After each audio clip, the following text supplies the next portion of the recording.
So class, ilista nyo gid ang inyong group ha. Now for the group FELIXTOWE, this is your groupings. Group 1, amo na isang group 1. Okay? So makita nyo na sa screen. I-pause lang if you really want. Then, here is group 2. Okay? This is for section FELIXTOWE ha. FELIXTOWE. Tandaan nyo inyong group. Okay? Tandaan nyo inyong kung ano ka mga group para mabalaan ta. Para mabalaan nyo inyong topic nga obrahan nyo infographics. Okay? Next, this is group 3. Okay? This is group 3 for FELIXTOWE. Then, this is group 4. FELIXTOWE man kita gyapon. Hasta kita 5 ka grupo, kita ha, 5 ka grupo. This is group 4. So, tandaan nyo na. Pangitaan nyo na ngalan nyo. Next, group 5. Okay? So, this is the group 5. Now, that is from, those people are from section FELIXTOWE. Now, let's go to section FREMANTLE. Amo naman yung sa section FREMANTLE nga grupo. So, take note kung ano nga grupo. Tanda igid. Group 1. Amo na yung group 1. Okay? Group 2. Amo naman yung group 2. So, tandaan nyo na.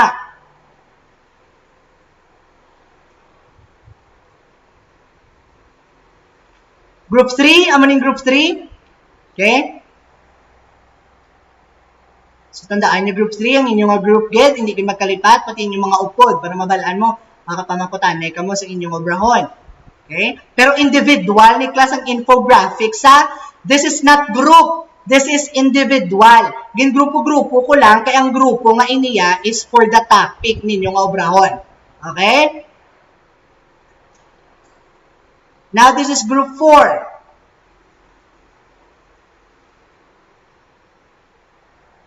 So, get your paper and your pencil so that you'll be able to remember your group.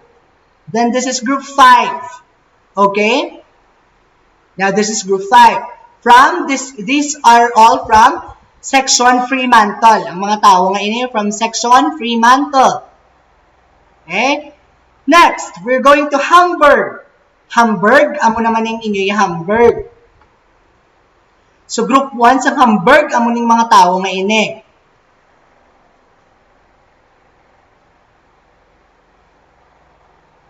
Okay? Next, group 2.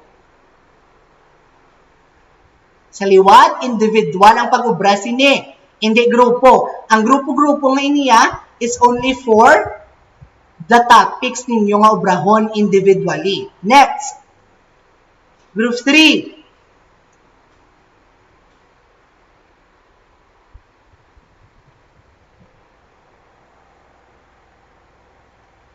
Next, group 4. Amo na siyang group 4. And group 5 from HAMBURG. Okay? So, group 5, amo ninyo nga grupo. Or amo ninyo nga mga upod sa inyong nga topic. Class, again, individual ha, ang pag-ubra. Isa-isa ka mo infographics ubra, hindi grupo. Okay? Next. Now, we're going to tackle about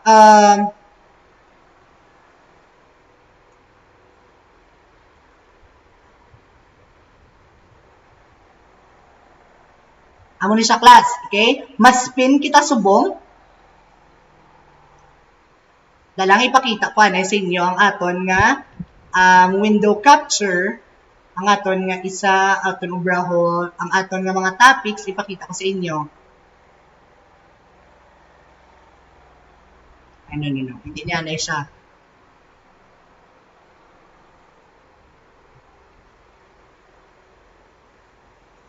Dahil yung class ha, ginapangita ko lang, wait lang. It's document 1.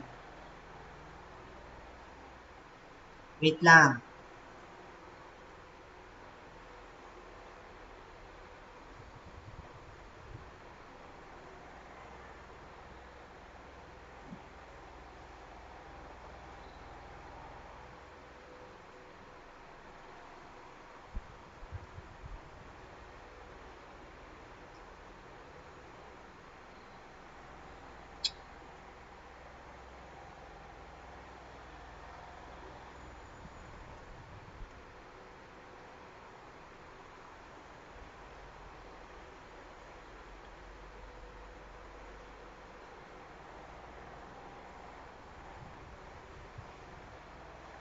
So class, first, we're going to have, amo ni class ha, ang yambal ko lang liwat sa inyo. Dali lang, idugang ko na, ipakita ko na akong sura. So class, iyambal ko lang liwat sa inyo ha, nga ang aton infographics is individual. Okay? Ang grupo, para sa anong grupo? Yes, sir. Ang grupo nga to ya, para mabalaan nyo kung ano inyo nga topic sa inyo nga group. Okay? For example, sa section FREMANTLE, ang group 1, so may specific sila nga topic. Okay? Then ang group 2, may specific sila nga topic. Naubrahon nila isa-isa. Okay? So now we're going to have the randomizer. Okay? So ma-spin ko ang wheel okay, para mabalaan ta kung ano ka mga grupo. First, for the first topic, okay, aring first topic class, this will go to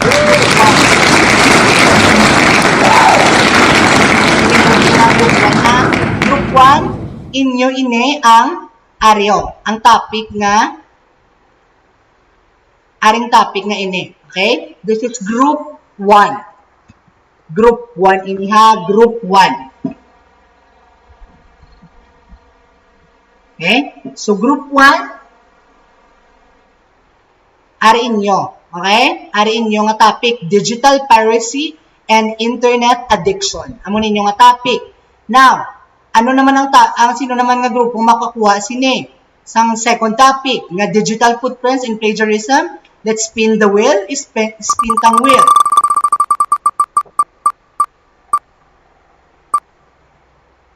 Okay, group 2, do pasunod manggaligapon class. Okay?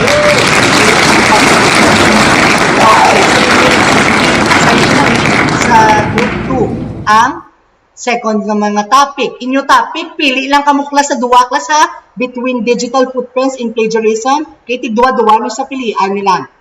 So this is for group 2. Okay? So group 2 ato sa class, da lang. Group 2 ni class ang digital footprints and plagiarism. Now, let's spin the wheel. Sino kaya makakuha sa third nga topic ngayon is? Okay? Ang netiquette and flame wars. Sino makakuha yan? Let's spin the wheel.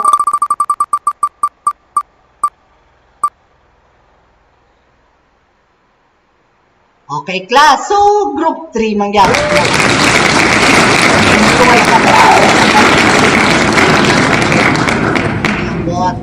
Okay, next. Sige lang. So, yeah, tag ko na yung ang netiquette and flame war sa group 3. Okay? So, here is group 3. Now, let's go to group 4 and 5 na lang bilin. Sa ika-apat nga topic. Of course, guro ba si group 4 naman din. So, lagi ko na sa class. Group 4 naman siya. Okay?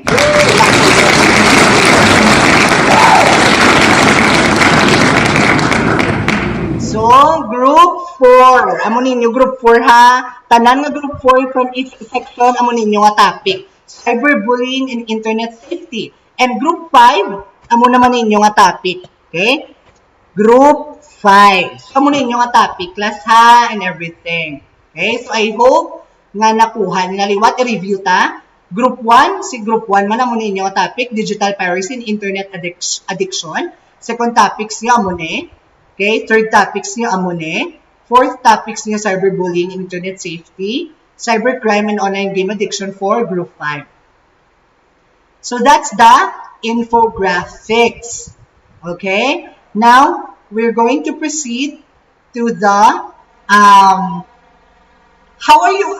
paano nyo brahon class ang infographics? Okay? So, ato ni na i-discuss subong.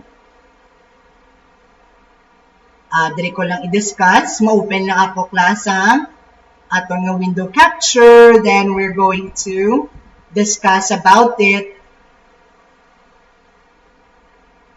Okay? So, amo ni class ang example sang inyo nga ubrahon ha. Amo ni example sa inyo nga ubrahon. Okay, so i-zoom ko lang siya kay para at least makita ninyo. Dali lang, i-zoom ko lang siya. Amo ni class ang ang ari diri instruction ha and criteria. Ari diri makita. Nakuha? So, amo yung example sa mga infographics, may ginbutang naman ko na mga example and everything.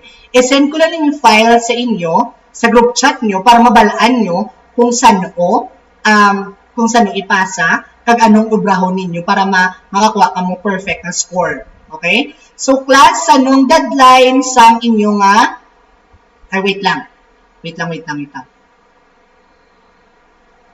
So, class, amo ning example ha. Amo ning example sa inyo nga performance task. Okay? Wala ko siya napakita. Sorry. So, amo ni siya. May example man dira and everything. I-send ko lang yung file sa inyo para mabasa nyo kung ano ang criteria kag paano mag-score ako sa inyo nga infographics nga ini. Okay? So, atong group 1, kinanglan ang inyo nga topic is ato ang nagabutan ninyo. Okay? Atong gin-assign ko, tanan nga group 2, inyo nga topic, amo man, okay? So, dapat sundon nyo gid. Now, class, paano nyo ipasa ang inyo nga output?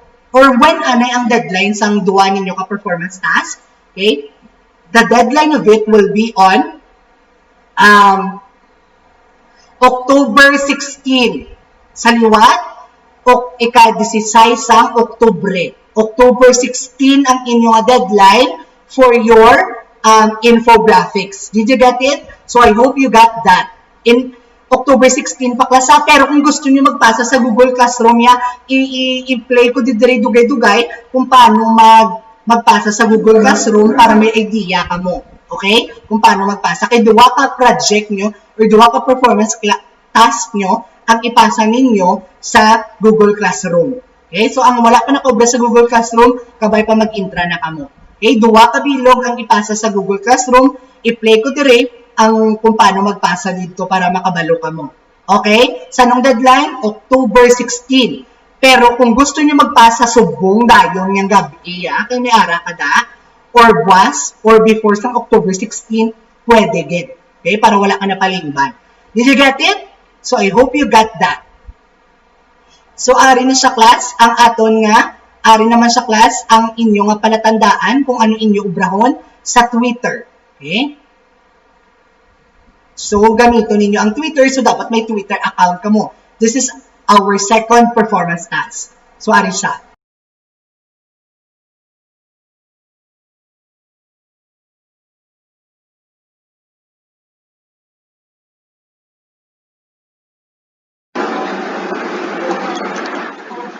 Okay, so this is your second performance task for MIL. Number one, this, as what I said, it is for you to create a Twitter thread using Twitter as social media. Okay, and I entitled this task as Twitter thread writing as an expression. Okay, so first, all you need to do is to create a Twitter account. You create a Twitter account, and if you already have one, just make sure that you use your name in your main account. On your username, you can use your own name, but if it is not available, you can use other names that you want. Okay, so if you have an existing Twitter account, pwede nyo na gamito na lang amo na. Okay, just make sure that if you create one, kung kayo wala ka pa sang Twitter account, you follow this one. Okay, this one is your name. Okay, this is your name in your main account. It must contain your whole name. Don't put your middle initial. Okay, don't put your middle initial here. This one, Ariel. Okay, as you can see, Steffi akong pangalan. This one here is your username. Please use your name here. However, if it is not available, for example, Stephen Bandi mo pangalan, imutang mo man Stephen Bandi. However, if ang pangalan mo hindi available to be used as your username, you can choose whatever you want, okay? As long as give suggests some Twitter, okay? Or whatever you want, nga gusto nga ngalan. If it is not available, you can choose whatever you want. Okay? Then, if you are asking, sir, paano mag-open sa Twitter account? Wala pa ko Twitter account. Now, later on this part of the video, I will have a video teaching you to create Twitter account. Okay? So, let's go to the next one. You may also upload a decent picture of yourself as your profile picture. I am not saying that it must be very formal. Just make sure that I can recognize you. This one is your profile picture. Just make sure na ma-recognize ka mo. Hindi man tayo so super dapat formal. Pero do at least ma-recognize na lang ka mo. Okay? Then your cover photo. On your cover photo, you may utilize whatever picture that you want as long as it is not too explicit. Okay? This one is not too explicit because ito gatalikod man ako without a shirt. Okay? Pero kung kamo gatubang kamo kasi without a shirt or without a boxer or without an underwear, so that's very informal.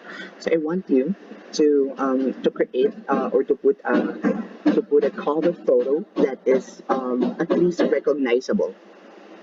Next, number 3, these ang gina-discuss ko sa inyo class are the some of the things na dapat tandaan nyo when doing this task, ha?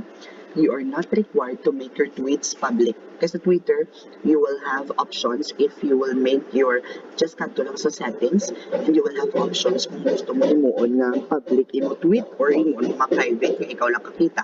Okay? So, wala na kami require na i-public ginaha. Okay? You can choose, you may choose to make it private because you just only need to screen record or screenshot your tweets, paste it on a document, okay, and pass the file to me. Or kung video siya, kay screen record mo siya, you can just send the video to me, okay? Sa mga screen record. Doon namin kita na screen record tanan ha. So avoid nyo lang ang screenshot kung pwede malang. Okay? Next, make sure to make a Twitter thread on your account using these hashtags written on every tweet. So ang muna yung pinaka-importante class, you make a Twitter thread. Okay? Later on sa video nga I will show to you how Twitter thread is formed using Twitter. Okay? So, hapos lang siya katama. You just only need to follow. Ang i-check ko lang is ang content. Okay? Ang paggamit mo sa Twitter, ang content, sang ginpang sulat mo and everything. Okay? Next, you must use the hashtag COVID-19, pandemic musings. Ari gini dapat ang duwa. And then this one is dapat hashtag and then your own section. For example, you came from FREMANTLE, so dapat hashtag FREMANTLE. This is for easy identification na makita ko wala dahil kung ano ka nga section. Okay, so dapat tatlo kabilog ha. COVID-19, pandemic musings, and then hashtag your section. Okay? You may use pictures on your tweets to provide evidence or to make your point more understandable.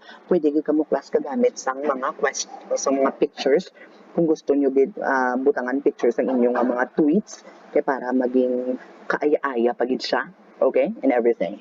Next, please use English as your medium. So please, if possible, gid ka mo class ha, English gid dapat ang gamiton nga medium or inyong nga language. However, if you really cannot express yourself in English, kaya doing matcha mo gabaling suli gid grammar mo and everything, you may use the language that you are comfortable. Particularly, you can use Filipino, okay? So please just use English and Filipino in your tweets, okay? Next, do your best to be creative but not bastos, okay? Class, wala ko kamo gina-require nga dapat ang inyo i-share are puro positive lang nga things. Na bala class ang puro lang tanan nga mga nami nga nakabo sa imo sang quarantine or mga nami imo nga i-share sa mga tao. Or ang mga nami nga nakabo sa imo sa quarantine lang and everything. Pwede ka mo class ka record or pwede ka mo ka-tweet sa mga, for example, din bayaan ka mo sa amiga nyo or may something bad na natabo sa kapuhi nyo that na-experience mo na during the quarantine, kung mo na bala class. So, you just try to tweet it. Kung may matuna, as long as may matuna ng tao, okay? May matuna na ako, may matuna ng ibang na tao sa inyo nga story, okay? Whether it's sad, it's happy, okay? Whatever it is, you can actually share it, okay? Next, if you want to talk about strange things, for example, may manatabo sa imo daw mga unusual nga mga bagay, do it, okay? Pwede ka gid kasulat. If you want to talk about something bad that you experience, you may do it. It is your personal space, okay? Personal space mo na class ang imo nga Twitter. Nevertheless, kung hindi mo siya pag-i-public, naka-private lang siya, do ikaw lang nakakita. Kaya kag mga followers mo, for example, kag ako man, kaya syempre kaya sa akon mo i-send, okay? So, be creative as much as possible. Pwede ka muda ka, makastorya sang kung ano inyo natunan, basi na ano ninyo, okay? Basta, yan ba niya lang. I will grade you or I will score you based on how you properly use media or the Twitter to express what you feel so other people could learn from your story. Okay? So, dapat makita ko gingamit mo ang Twitter sa tsakto para mag-raise awareness, pinabalakas ang kinanglan mo tagaan mo sang lesson ng ibang nga tao para mag-learn sila or ma-avoid nila ang mistake na naubra mo. Tuan mo na. If you have a sad story, share it. Okay? If you have a terrifying experience, you can share it. If a life-changing event happened to you, share it. Okay? Pwede na. If you had happiness during the quarantine, you can share it. Just remember that your target is to raise awareness, okay? Or to let people learn something good and positive from your experience, okay? Wala kita sang sundan gid nga kung specific na scene. Okay. So, ang inyo lang gidya obrahon is to share your experience. Okay? So, class, to guide you, dapat ang tatlo, number 9, dapat ang tatlo gini ka questions ang masabat. Okay? Tatlo gini dapat ka question ang masabat nga aryo. If you really want to, if you want i-modify ang mga question, pwede gid. As long as do abo lang na class ang iya nga message. Okay? So, these are the 3 questions that you must answer on your Twitter thread. Dapat makita gid ang question sa una-una bala pareho sa example ko karon. Okay, first, what have I done during the quarantine period before the classes started? Okay, so before the classes start, anong mga experience mo? Okay, naka-experience ka bala nami nga mga bagay, naka-experience ka mga positive nga mga things and everything? What have I learned with this pandemic? Anong mga natunan mo sa pandemic? Okay? Did you learn the value of your family? Did you learn the value of someone? Okay? Just so share it. Okay? Kung may mga heartbreaking story ka you can actually share it on the Twitter thread. Number 3, is there something I want to share with my fellow youth? Okay, so this one here is kumbaga the most important. Though diri class imo dapat i-explain kung anong matunan dapat sa fellow youth mo sa story mo, okay? Kung paano mo sila ma-inspire and everything, okay? You may tweet as many tweets as you want as long as you are able to share your story. So pag gusto ka mo kung pila na kadamo da, kung ano dang story nyo and everything, kung gusto nyo magsulat nga daw essay kadamo, pwede gid, okay? Now, what are you going to do? Screen record your tweets and then submit it in the Google Classroom. Karon, may tutorial kung paano magpasa sa Google Classroom, okay? If you don't have a screen recorder on your phone, make sure to screenshot the entire Twitter thread then pass the pictures to the Google Classroom, okay? Or you can just screenshot everything and then paste it on a document or a Word file. Then pass the file to me on the Google Classroom, okay? And dapat magpasa ka mo sa Google Classroom. Pasa lang ka mo class kung diin gid ang designated nga pasahay ha. For example, kay duwa ka bilog inyo nga performance task, may ara dira nga daw classwork sa may Google Classroom nga ano lang, ginpangalanan ko infographics. Tapos ang ikaduwa is Twitter thread. So sa infographics, ipasa nyo dito tanan nyo nga infographics, okay? I-submit mo dito sa Google Classroom. May ara ko dito later tutorial kung paano dito mag-submit. Then ang ikaduwa na classwork is ang Twitter thread essay. So ibutang ko man ina dito nga classwork. So dito nyo naman na ipasa ang inyong nga Twitter thread. So separate siya class ha. Separate siya nga pagpasa ha. Separate nga classwork. So ang imong nga Twitter thread hindi mo dapat pag-ipasa dito sa infographics.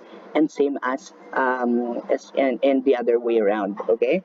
Next, deadline of this performance task will be on or before October 16, 2020. If you want to start doing it now, you can start, okay, and then you pass it to me right away sa Google Classroom as long as naka-enroll ka dito. Okay? Then October 16 pa man siya, dapat hindi maglabas sa October 16 kaya hindi na ako magbaton. Okay? Okay.